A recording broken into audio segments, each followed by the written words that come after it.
Bonjour et bienvenue dans ce cours sur l'analyse fonctionnelle. Introduction. L'analyse fonctionnelle est utilisée dans les premières phases d'un projet pour créer ou améliorer un produit. Elle se présente sous forme de graphe ou diagramme d'analyse. Pour un produit donné, l'analyse fonctionnelle utilise deux points de vue interdépendants. Il s'agit du point de vue externe et du point de vue interne. Tout d'abord, le point de vue externe. C'est celui de l'utilisateur qui attend du produit des fonctions. Et le point de vue interne, c'est celui du concepteur, celui qui réalise des fonctions techniques. Donc on voit bien la différence entre le point de vue externe, en gros c'est le client, et le point de vue interne, le concepteur, l'ingénieur qui va concevoir les fonctions techniques à réaliser. On va commencer par un outil externe, point de vue externe, la bêta-corne. Tout d'abord, on va définir deux termes, le besoin. Qu'est-ce que le besoin ? Eh bien, le besoin, c'est la nécessité ou le désir exprimé par l'utilisateur. Le produit, c'est ce qui est fourni à l'utilisateur pour répondre à un besoin.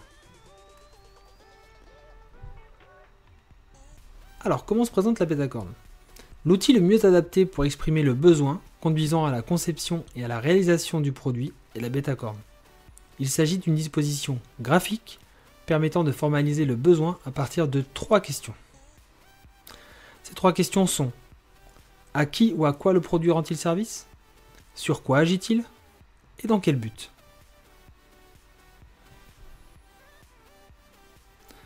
Voilà comment se présente le graphique.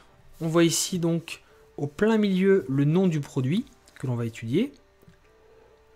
Et on va répondre donc aux trois questions. À qui le produit rend-il service ? On va répondre dans cette bulle en haut à gauche. Sur quoi agit-il ? On va répondre dans la bulle en haut à droite. Et enfin, dans quel but ? Tout en bas. Prenons un exemple. Exemple d'un multimètre. Alors le produit donc, c'est le multimètre. Ensuite, en haut à gauche, on va répondre à la question à qui rend-il service ? Au technicien. En haut à droite, sur quoi il agit ? Il agit sur un courant électrique. Et enfin, dans quel but ? Obtenir les caractéristiques d'un courant électrique. Deuxième graphique, deuxième outil d'analyse, le diagramme des interacteurs, qu'on appelle aussi vulgairement le diagramme pieuvre. Donc c'est toujours en point de vue externe. L'outil diagramme pieuvre est utilisé pour analyser les besoins et identifier les fonctions de service d'un produit. Le diagramme pieuvre met en évidence les relations entre les différents éléments du milieu environnant et le produit.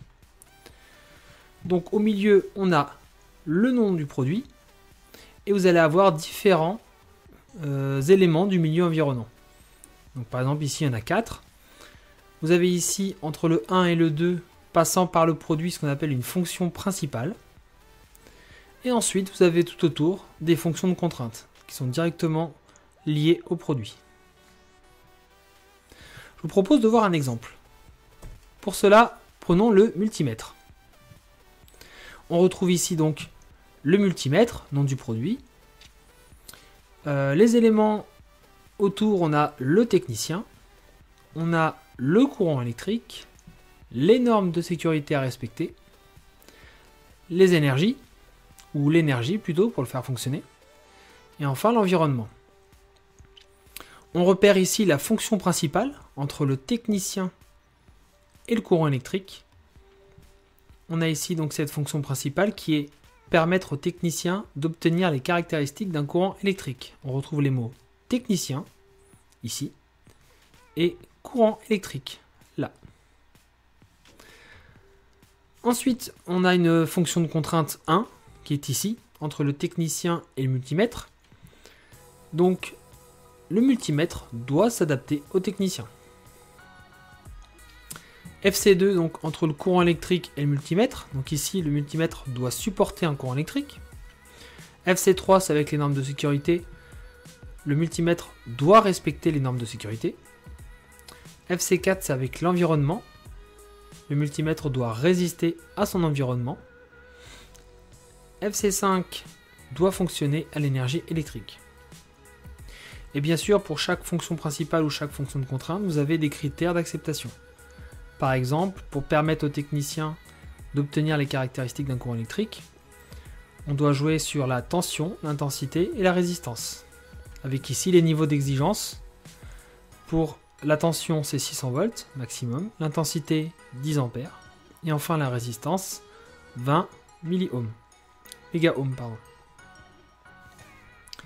Fonction de contrainte doit s'adapter au technicien au niveau de la masse et de la dimension. Le multimètre fera 800 grammes maximum et aura les dimensions suivantes maximum en millimètres.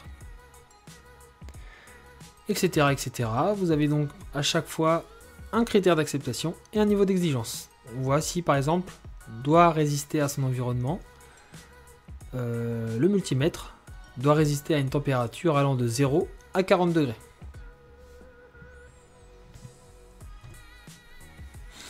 Passons maintenant à un diagramme du point de vue interne. Et commençons par le diagramme FAST. Le diagramme FAST détaille en plusieurs niveaux à l'aide de fonctions techniques la façon dont est réalisée une fonction de service. Chaque fonction technique est concrétisée par une ou plusieurs solutions techniques. Donc on retrouve ici la fonction principale qu'on a vue précédemment. Pour la réaliser, on a différentes fonctions techniques qui se concrétisent à chaque fois par une solution technique. Prenons un exemple. Voici une porte industrielle. Et donc la fonction principale ici, fonction principale 1, c'est d'ouvrir et fermer la porte. Pour ça, on doit réaliser 3 fonctions techniques. Donc FT11, déplacer la porte. FT12, fonctionner automatiquement. Et FT13, fonction manuelle. Alors par exemple, FT11, déplacer la porte, vous avez plusieurs sous-fonctions techniques. On doit d'abord créer un mouvement, ça va être le rôle du moteur. On doit adapter le mouvement, ça va être avec la poulie ou alors directement sur l'axe. On doit transformer le mouvement, ça va être réalisé par le fil de Kevlar. Et enfin, on doit guider en translation, ça c'est le rôle du fer en U. Pour fonctionner automatiquement, on a aussi 2 sous-fonctions techniques qui sont déclencher à heure fixe et programmer le système. Donc ça va être réalisé par l'horloge et ici par la carte numérique. Et enfin, la dernière FT13, fonction manuelle. Donc pouvoir ouvrir ou fermer à tout moment, ça va être le rôle du bouton poussoir.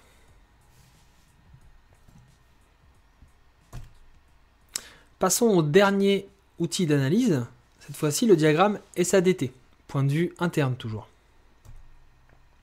C'est un outil d'analyse qui nous permet de savoir ce que fait un système, sur quoi ou comment il agit et où on le trouve.